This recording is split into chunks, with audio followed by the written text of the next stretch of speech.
Hello and welcome to this very echoey, poor sound quality laden video, another installment of Conquering My Collection. And recently I've been struggling with getting videos out, mainly because of the being busy and, like James Rolfe, having no time, but also the kind of the runaround that is making a video the way that I like to make them, which is to get the lights set up, get the microphone. I've been having some issues with the microphone as well, so it's just been holding me back. And I just thought, you know what, let's just bring it back to the old school. Just fucking set up a camera and just talk, you know. And it was, I thought, well, this could be like some cool moody lighting for the video. So I turn off the TV. Alexa, turn the living room lights red. Okay. And that just looks awful. Really weird, like the graininess of the video, like it's, well, I don't know. Alexa, turn the living room lights blue. Okay. Ooh, that looks horrible. That looks genuinely horrible. Alexa, turn the living room lights white. Okay.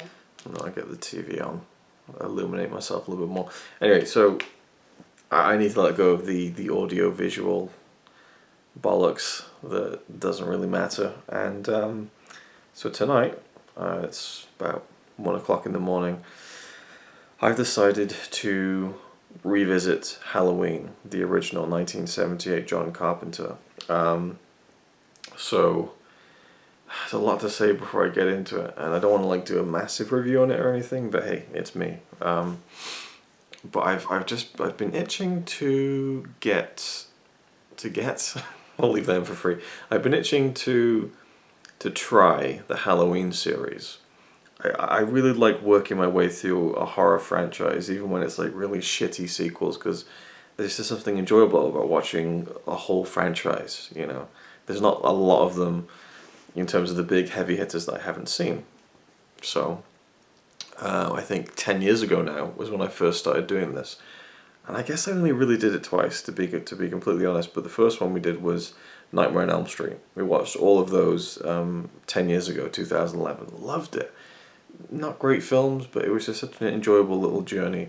And then I think a couple of years later we did the Chucky movies, which again, when you get to some of those later Chucky movies, like Seed of Chucky, holy fuck are those bad films, you know.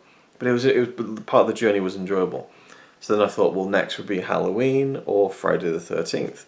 So me and Connie watched Friday the 13th, and we both really didn't like it at all, so that kind of nipped that in the bud right away.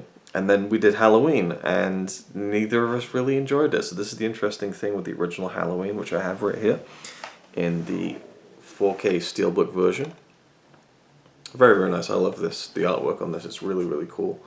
You got Laurie on the back there, Michael on the front, and kind of these leaves that kind of connect the two of them. It's a really nice looking steelbook. So this is the 4K version, and they just recently released a new 4K transfer even for this film from Shout Factory. So everyone's been getting them and talking about those, but I just have the original 4K release. I haven't watched it. I bought it a year ago, I think, and didn't quite get around to it. But so first of all, I watched it for the first time in 2013. And again, with Connie, we didn't like it very much. It was like, oh, that all the hype, you know, like my good friend Ryan Chataway. And Ryan Chataway, he loves the film. It's like a 10 out of 10 for him. It's a masterpiece. And there are a lot of people in the film community on YouTube and on Twitter who class this movie as one of the great horror films of all time, when it's a undisputed 5-star classic. And it just wasn't that for me at all. A little bit boring at times, dragged, and bad acting, you know, lapses in logic, which threw me out of the movie, and it was a bit disappointing, and there it was, and I've always enjoyed different John Carpenter films. So 3 years later, I was doing a bunch of reviews of horror movies in the 1,001 Movies You Must See Before You Die book, and one of them was Halloween. I thought, well, let's revisit it. So when we first did the Nightmare on Elm Street films, Connie hated that first one. She thought it was terrible, the original Nightmare. And then we rewatched it many years later, and she loved it. She thought it was great. And so it was, okay, well, let's try Halloween. Maybe it's the same thing. We're both going to really love it this time. and I enjoyed it more. I really started to see why people liked it. But it was still, there's something missing. I hadn't quite fully embraced it, and Connie was still just like, nope. She was really not sold on Halloween, and so it kind of ended there again, you know. But I really enjoyed revisiting it. But if you've seen my channel for any, you know, lengthy amount of time, you know I'm a big John Carpenter fan. I did a big John Carpenter 24-hour movie marathon a couple of years ago. Released the video last year. That's one of my favorite videos I've ever made. It's like I think it's like 6 hours long, and I go through all the films I'd never seen in his filmography, and at the end, I did a ranking of all of his films, like every single one he's directed, and where I would put them. And for me, Halloween's number 15 out of like 22. So it's like, it's in the lower half. I still really like it, but it has now been 5 years since I've seen it.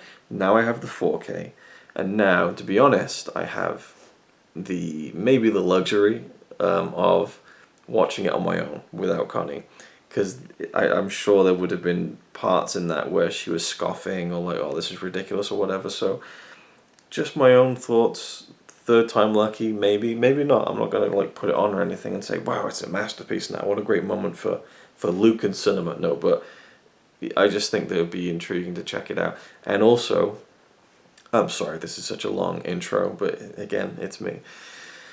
What really spurred me on to do this isn't the fact that a new Halloween film just came out, Halloween Kills. No, it's actually two things. So I saw that on Netflix they've put up a whole load of them.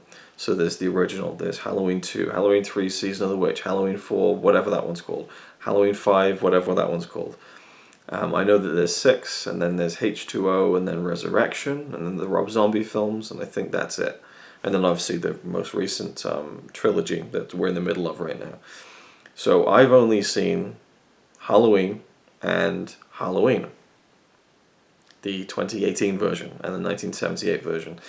I really hate that when they don't just fucking put something in there to differentiate itself, especially when Halloween 2018 is like a direct sequel to the original one. Halloween, the sequel to Halloween, like, you know, it's like a 40 years later kind of thing. You'd think they would come up with something, you know, maybe they just thought that there's no good title, just fucking Halloween, whatever. So, very briefly, it's me, maybe not so briefly, but as brief as I can manage. The 2018 Halloween, we went to see it in the cinema. I really enjoyed it. I thought I loved how it was a sequel to the first one, and obviously I'd kind of ignored some of the other sequels, and I just thought it was really well done, and I just thought, yeah, it was really good horror film. Really enjoyed it. The finale was fantastic, and that was that. And then a year later, I watched it with my mum, I think, and it dragged, and I didn't like it as much, and it kind of went down for me. So, you know, I've only seen 2 Halloween films. The original is creeping up for me over the past 10 years, and the kind of the recent 2018 version has started slipping down. So I think what I'm going to try and do throughout this October season, and we're already halfway into it, so I might not get to all of them, but I'd quite like to try going through the Halloween films. I don't own any of the other ones on Blu-ray, so it might not be filmed. I don't know. If you'd want to see my thoughts on the sequels in this kind of a video, let me know. Otherwise, I'll just do it all off camera and maybe do like a wrap-up video, but I'd like to watch all the sequels that are on Netflix. So it was seeing them on Netflix that kind of sparked my kind of, ooh, I could watch the Halloween films. But also, I randomly came across this great video. It's Jamie Lee Curtis at a convention a number of years ago, talking about how she got involved in Halloween H2O, and it's a phenomenal story, and she tells it so brilliantly. And I just thought that's awesome. I love her. She's so great, and so that just got me interested to watch Halloween H2O. Then I learned that her mother was in it, and I thought, oh, I love that connection. So now I want to watch Halloween H2O, and I just think, well, if you're going to do that, let's watch all the sequels. So I'll try and find a way to get to all of them, and then of course watch the new one, which I'm intrigued to see as well, to see where they pick up where the last one left off. I'm glad that at least they're making it distinct with fucking a different name, because it wouldn't surprise me at this point if it would be Halloween 78 followed by Halloween 2018 followed by Halloween 2021. Just keep calling them Halloween and just fuck, you know, any kind of discernible, you know, separating factors of what each film is. But, you know, Halloween Kills, it's concise, it's a horror movie sequel title, I like it. Let's just keep doing that, shall we? Because it's just yeah, that's a whole other thing I could rant about. Now I've been sat here for like 10 minutes waffling on. Let's watch the film in 4K. I'm intrigued to see how the 4K looks. I don't think I've ever seen this on Blu-ray, so that's cool. I do have it on Blu-ray, but I've never watched it because I think I bought it after I'd last seen it, and it wasn't one I was rushing to see or anything. It's a really nice Blu-ray. Actually, it's a nice digibook. I love the cover. I might show it later on in this video, but yeah, I'm gonna be an idiot and probably put a pizza in the oven or something, get some food, and watch this. And then it's almost like I want to get this out of the way, but I am intrigued to see, so I can get to the sequels. But I am intrigued to see how this film will hold up, and if it will be even better than it was before. I think I rated it 3.5 out of 5 the first time, 4.5 the second. Will we get to a 4.5 out of 5? Probably not, but I'm intrigued to see all the same. And I'm also intrigued to see if maybe it'll climb up my John Carpenter rankings, which I think my top 5 out of interest would be number 1, The Thing, Big Trouble in Little China number 2, Starman number 3, They Live number 4, and Prince of Darkness number 5. So yeah, it'd be intriguing to see if Halloween rises up a bit in the rankings or not. Not that it matters, but it's the kind of nerdy shit that I like. Lists and rankings, and you know, it's all a competition. It's art. Who gives a fuck? I'm gonna watch this now because I'm really losing the train. It's slipping off the tracks right now. So I'm gonna pop this in the player, get started, and I'm gonna watch Halloween. Perfect fall movie. Alexa, turn the living room lights green. Okay. Okay. Ooh, it's like a sickly green, isn't it? Alexa, turn the living room lights bright green. I don't know how to set living room lights to that setting. Alexa, can you even do the simplest of tasks? Sorry, I'm not sure. Alexa, are you stupid? I'd like to know what went wrong. If you want to give me more details, just say, I have feedback. Alexa, are you sentient? Artificially, maybe, but not in the same way that you're alive. Huh. Alexa, turn the living room lights white. Okay. See, these machines, they think they're clever, but they're really not. Wholly. They're partially clever. Alexa, how many Halloween movies are there? Here's something I found on the web. There have been 7 sequels to director John Carpenter's original 1978 horror classic Halloween, as well as a remake by Rob Zombie that also had 1 sequel. Right, but does that count the 2018 version? So she's saying 7 sequels. It's 2, 3, 4, 5, 6. H2O Resurrection, then the Rob Zombie film. So it's not counting the 2018 version. Out of date information there. Never trust Alexa.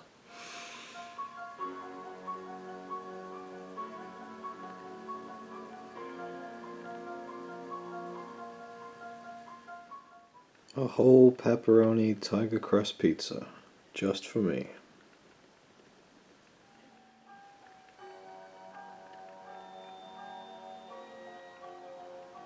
Definitely enjoying the film so far. Getting a little bit sleepy. This is where the pizza comes in. So I'm going to do a first taste test here. Friday Night Ritual style.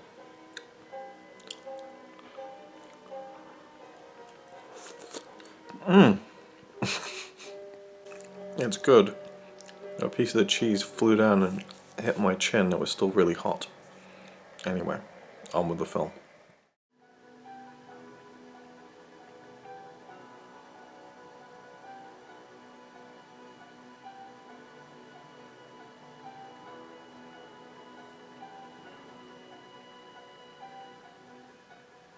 The Shape, Nick Castle. Huh, so there's someone who plays Michael at age 23.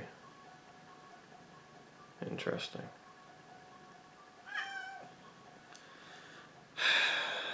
It's just the lovely timing of having a cat who just sleeps throughout the whole film. And right at the end, she's like, oh, Let's start meowing and interrupting and all that stuff.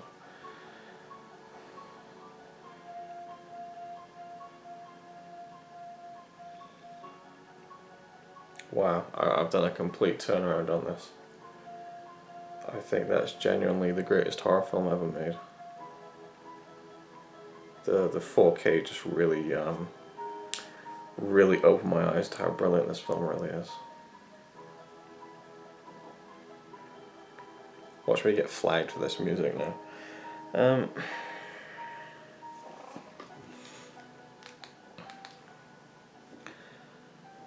Alexa, turn the living room lights on. Okay. Alexa, turn the living room lights orange. Okay. Oh, that's kind of... There we go, I've got a Halloween. It looks like shit on the camera though. Yeah, looks like shit. Alexa, turn the living room lights white.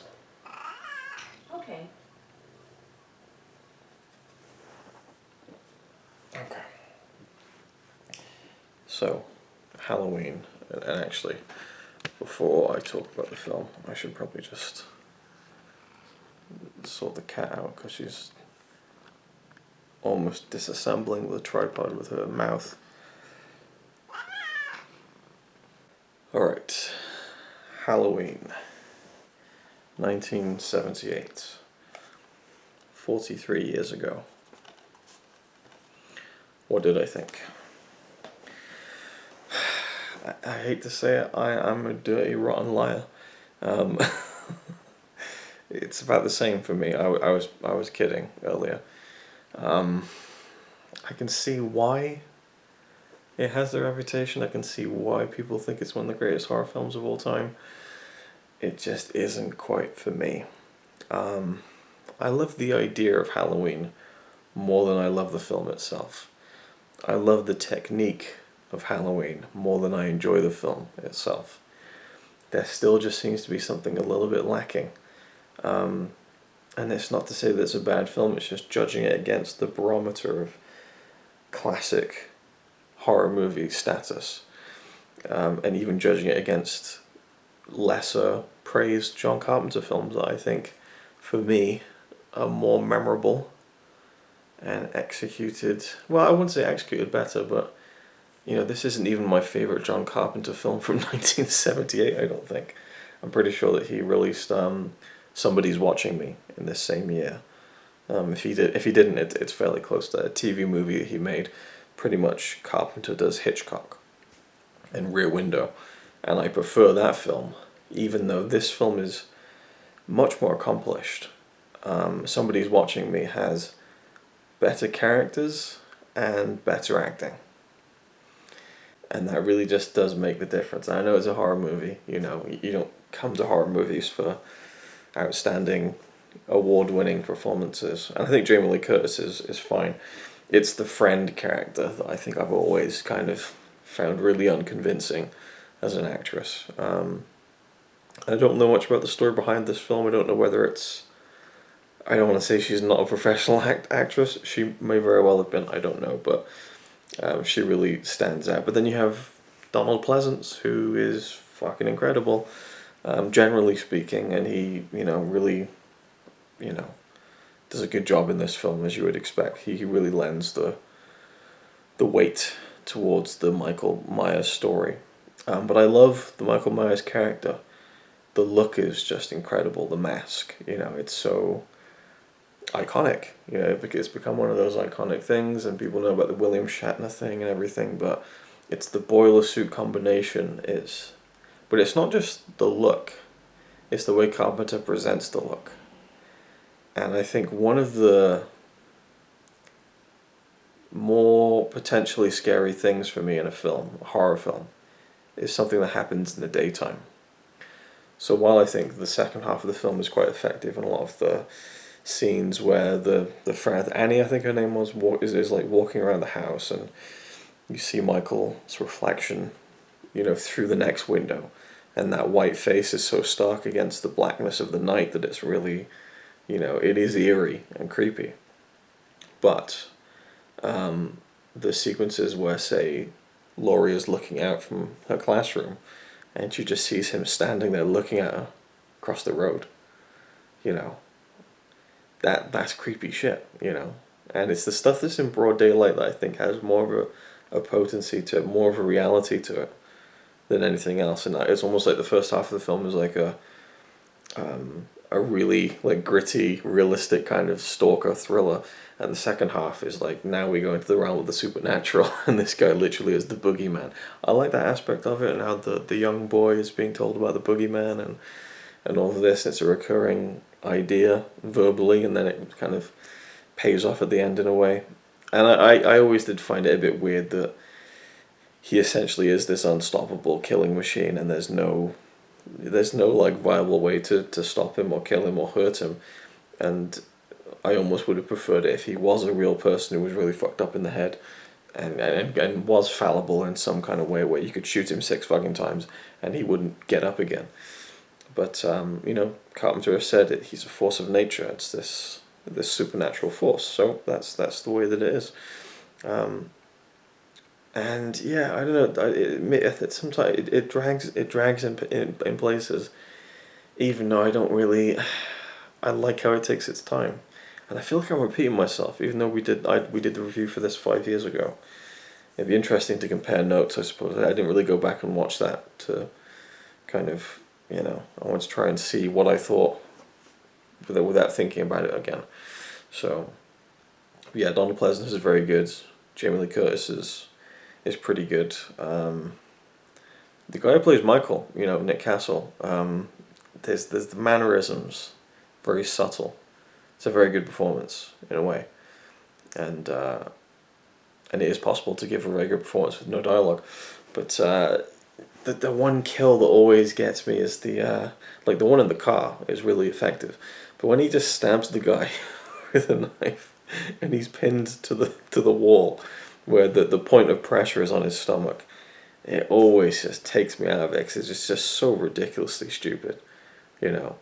And there was another logic thing that okay, yeah, so the opening scene of the film, we see the young Michael Myers, his point of view, really great opening sequence, and we establish it's his point of view. His hand comes out and takes the knife, because at first it's kind of a mystery, but then we see the hand. It's a young hand, picks up the knife. And now the boyfriend of his sister is upstairs, and we see Michael looking up, and he's there putting his shirt back on, and she's like, okay, well, I'll you know, call me, whatever. And then he comes down the stairs. Now Michael is just looking out into the hallway, and the boyfriend goes down the stairs, doesn't see Michael at all, obviously has no peripheral. But as he gets to the front door, the guy literally looks back in the direction of the stairs, and would have seen Michael standing right there with a fucking knife. But he doesn't even reference him. And I just think that's like a rookie mistake, you know? And I did look at the comments of my old review, and there were people saying, like, you can't approach this film with logic, you have to kind of just suspend your disbelief and stuff. But I think that it's just such an easy fix. You know, if you did it that way, the better way to do it would be to have the camera looking up at the boyfriend, and as he comes down the stairs, Michael kind of just goes around the corner a little bit, and you can see half of the screen. You see the boyfriend leaving through the front door, and then Michael emerges back into the hall. Like, it's just such a, you know, it just pulls me out of it when those tiny little things don't quite add up. Now, I think I said in my review, the Epic Film Challenge too, I think I mentioned that I was annoyed that Laurie turned the lights off when she got back to the house. Watching it again now, I mean, obviously the main reason is because it makes it more effective for the movie, you know. But I kind of see the logic at the same time. She's scared shitless. But, you know, I think in a real situation you'd want to have the lights on so you could see what the fuck was going on. But it felt more natural this time around, her turning the lights off when she got back into the house. I was actually quite a little bit tense about the kids in the house, even though I know that nothing happens to them. I'd forgotten that they were in the house, and I was like, "Oh, what's she gonna do about the? How's she gonna protect the kids and all this stuff?" So I got a little bit wrapped up in the ending, I have to say, and just that score, you know, what an incredible and memorable score that is that Carpenter created. and it's one of those movies that has a really good theme, and it just rinses it throughout the whole movie, but you don't care because it's so good, you know. Whereas in, say, Top Gun, you know, Take My Breath Away kind of outstays its welcome on the third of 15 uses. But even though that's kind of a song as opposed to a composed theme. But yeah, the Halloween theme is great. But like there's these little stings that kind of announce Michael's presence that are really well placed. I liked some of the editing in the film. And the 4K, I actually, it didn't really jump out at me that it looked especially fantastic. And I went online before filming this. It was like I had my pizza, took it into the kitchen, cleaned up, and then just quickly hopped on the laptop. And I wish I didn't do that, you know. Sometimes I just want to sit and watch a film all the way through, but I just wanted to see, compare the screenshots. And the Blu-ray that I already have, it's not that much of a jump. But what is a jump is the new 4K that just came out from Scream Factory, Shout Factory. It actually is a superior transfer to this 4K version from Lionsgate from a couple of years ago, I think. So if I want the best possible version of this film, it's going to have to be the Scream Factory version, because I looked at it and apparently it's been done, you know, like a new scan from the original negative, and there's more detail in there. I compared that 4K with the new 4K, and it's just, there's more, not brightness, but like in certain darker scenes you can see more detail in like the rooms, but it's just undeniable that it's a sharper, grainier image. But I don't love the film enough to double or triple dip in it at this point, because I've got the other Digibook release, which I didn't go and grab, but you don't care. It's like a white face thing. It's a really cool cover. And yeah, maybe I'll show it at the very, very end of the video. I don't know, just for housekeeping purposes. So yeah, so again with the 4K, sorry, it's late. With the 4K, I'm not going to be spending the money right now to get that. But it looks like it's got a really nice edition and everything, like a nice hard box, and it's like, I kind of want it. And if I had unlimited money, I would definitely get the new version. But I really like this steelbook. You know, I wouldn't want to part with it. It's a really nice. I really like the matte finish on it, and the image of it's beautifully rendered. I really do. I love how they just, or Carpenter, he's so conservative with showing Michael's face, and I think you really see that mask for like the first, you know, half of the film, and it's just the shoulder. What you do, you see him behind the hedge, but you don't get a proper look at the mask in close up for a very long time, and it's just like the shoulder, and you know, and the breathing. It's such a great, you know, slasher movie in a sense. But I think I'm still on the level that I was 5 years ago. It's about 4 out of 5 for me. It's still, and I don't think based on that it would really jump that much higher up my Carpenter ranking. So it's just one of those things. But I would say that it's one of Carpenter's best films. It's a film that I think is better than I enjoy it, if that makes any kind of sense. I think it is top 5 Carpenter film. You know, if I was to think of like what are his 5 best films, The Thing, no doubt. I would say Halloween. It's a tricky one, actually. It really is a tricky one to kind of decide what's his best. I do think Starman is up there. I just think that that's his most emotional film and his most successful film in terms of a real, I don't know, a human relationship or a human relationship drama, even though it's not human in Jeff Bridges' character. I don't know. I'd have to really think about it, but I do think that The Thing and Halloween would be in the top 5, you know, John Carpenter's best films. And maybe Prince of Darkness, you know. Even though They Live is in my top 5 favorites, I don't think it's in his top 5 best. Christine may be up there. Big Trouble Little China, that's a fantastic film. I don't know, but yeah.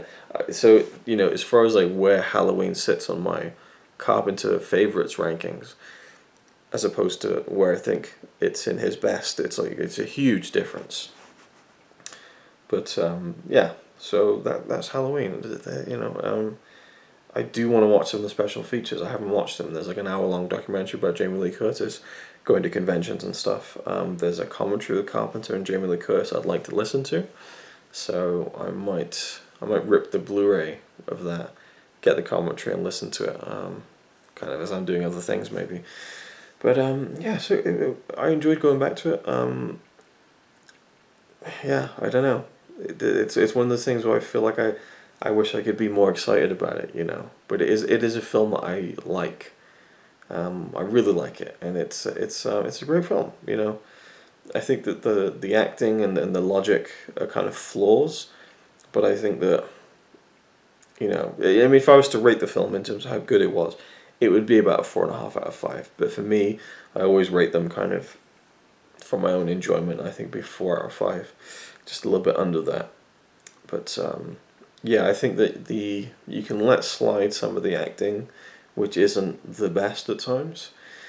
Although I should say that the couple, the blonde girl and her boyfriend who go over to the house and start having sex, which is a hilarious scene, by the way, where he just gets on top of her, and then within about 15 seconds, it's like, it's like this typical movie sex scene where like the things aren't really going. I don't know. It was so very obviously a fake sex scene that it's I don't know. It just made me laugh. But their kind of back and forth felt very natural. She was very annoying, and there are some teenagers who were very annoying. So those actually worked for me. But it was the other character. Yeah, it makes it sound like I think the film's got really bad acting in it. I don't. But I think it's just that Annie character that I get hung up on every time I watch the film, I think. The guy who plays not Laurie, Annie's father, the cop, he's good, you know. It's a good film, it's got good atmosphere, you know, it's, I like the way that it's done, and I kind of do want that other 4K now. Hate my collector brain. But yeah, so the flaws that I think are in the film, I think are permissible up to a point that it just does so many other things so well, and really became like a template for a lot of other filmmakers to kind of try similar things. Even James Cameron took a lot of inspiration from this when crafting The Terminator, which in of itself is essentially a slasher film. And he's been, you know, very open about that Halloween was an inspiration for The Terminator in terms of the stalker and slasher elements of that film, and an unstoppable force and everything. But not to compare the two films, because The Terminator would definitely be on top for me. But yeah, Halloween, it's a classic. It is kind of a Halloween horror movie classic. But, you know, I think that there are much better horror films that are scarier. But I do appreciate the brand of trying to scare an audience with real simple things. You know, there's not really gore in the film. You know, people get killed, but it's not a bloody movie. You know, it's even like when he goes to stab Laurie and it rips down her arm and stuff, and it made me jump. You know, even though I knew it was coming, kind of, but just the way that it was shot and cut was really well done. You know, so it's an effective movie. I'm just rambling. If you listen this far, I do apologize. I was going to say I've apologized. I can't really speak in the past tense. It really should be in the future tense, because I'm sat here filming this on my own in my living room at 3:30 in the morning. And no one will see this for a few days. So I apologize to you in the future for watching this if you got this far and you've really found it to be a slog to get through. In which case, you've only got yourself to blame. You know, you can just turn off a YouTube video. And the menu screen for Halloween is turned off, which is kind of a cue for like, alright Luke, bring it home. Okay. Maybe I'll just quickly show you the digibook, which is, I see, this version has all the extras, all the same extras. So, I don't need that digibook, but it's such a nice digibook. It's a nice collector's piece of a film I'm not that huge of a fan of, but I love John Carpenter's films, and so I guess that's why I keep it. But I'll show you that. And I realize now the camera's down low, so I'm not even centered properly, my hair's a mess, and I'm overweight. But I did enjoy. Just before we go, let's get Netflix up. I enjoyed going back to it, and I'm now excited to see the other films, just because they're films I haven't seen before, you know. It annoys me that this will be distracting me from getting through my Blu-rays in my collection, but and there's no real UK Blu-rays for like any of the Halloween sequels. You know, it's just Halloween. Maybe there's one or two. Like, it seems very random. You know, there's no box set or anything, and yeah. So if we just type in Halloween, it should auto finish that within HA Halloween. There we go. So we have that's just Halloween movies. There we go. So we got Halloween, Halloween 2, Halloween 3, Season of the Witch, Halloween 4, The Return of Michael Myers, and Halloween 5. So I'd need to source 6, H2O, and Resurrection. I don't think I'll do the Rob Zombie ones. We'll see how it goes, I guess. But yeah, so I don't know how I'm going to be able to watch 6, 7, and 8. But I'm sure my uncle Don Lode has a couple of copies that he could help me out with. Anyway, that was it. That was my that was conquering my collection. Halloween in 4K looked very good. You know, it wasn't a wowing kind of transfer. Probably because there's a lot of dark stuff, and I think you're not really going to get the full effect of dark night scenes on 4K unless you've got like a high-end like OLED TV, which I don't. I have a pretty good LG 4K TV, but it's usually in like brighter scenes that you really get to see some 4K transfers really shine. But I was reading a Twitter thread earlier today where Ryan Johnson had chimed in and tagged in Steve Yedlin, his cinematographer who works with him on all of his films, and they were talking about basically that there's this kind of almost how would I even begin to phrase this? It's like the entertainment companies, they're trying to push like this 4K, 6K, 8K, and all this, and like it's all about, you know, how many pixels you've got on the screen. But really, the most important thing is that you have good pixels, you know. And so, generally speaking, like just dumbing it down completely, the idea there is that, you know, it doesn't, you don't need to have something be legitimately 4K for it to be a great image. You can have a 1080p image that is encoded perfectly and beautifully, and it'll look fantastic. You know, it doesn't need to be 4K to look brilliant, or even to really, you know, achieve that filmic look from a 35mm transfer. But yeah, so, and I have seen in some 4K releases that it's been lacking in some cases, and in other cases it's been really strong. Or in the case of something like Total Recall, it's been encoded terribly, and so you have these great moments where it looks fantastic, and then certain parts of the film look like dog shit and they're blocky and pixelated. So the Halloween 4K wasn't like a revelation or anything, but it looked very, very good, especially in the first half of the film in the daytime scenes. But yeah, there we go. Thank you for watching. I'll see you in the next one. We'll see what happens if I do more of the Halloween stuff, or if I just watch them all on my own time without talking to a camera for fucking however long I've been doing this one for. I should have known this would take far too long. And maybe I'll do a wrap up at the end. Maybe on Halloween I'll post some sort of video. I don't know, but maybe you guys can decide that. If you got this far in the video, then you may have enjoyed it. So I don't know. So we'll see. I don't know. Yeah, I'm tired. This feels like such a shit video, but I'll post it nevertheless. There might be 5 or 8 minutes of decent, coherent thoughts in it somewhere. And one last thing again, yeah, I was going to mention that I did see if Connie wanted to join in on this and watch the Halloween series, because we'd done Nightmare series and the Chucky series, and she was like, no thanks. She was like so against it. I was like, there's a new Halloween movie out, and she's like, another one? It's like, yeah, it's like a trilogy, and she's just like, oh my god. So yeah, I'm flying Han Solo on this one. There's a loud car going past. So that is it. Thank you for watching. I'll include a brief little snippet of the digibook at the end for anyone who may not have seen that Blu-ray, and just to show you that it's a nice cover, and then the video will be done. Okay, so this is the John Carpenter collection here. It's all of his films, completely out of order at the moment. So I mean, you know, Village of the Damned, Body Bags, one of my favorites. Thing, classic. Escape from LA, prefer it to New York.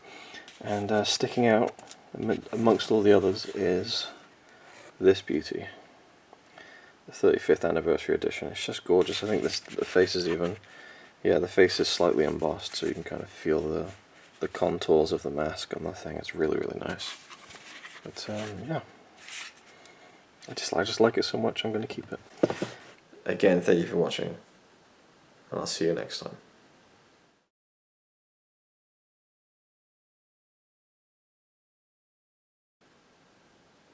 The fuck was that? It's alright by me. Apart from the fact he throws cans of Carlin into a tree. Yeah, he's really cool. Yeah, he's really cool. But he's not quite as cool as you, 'cause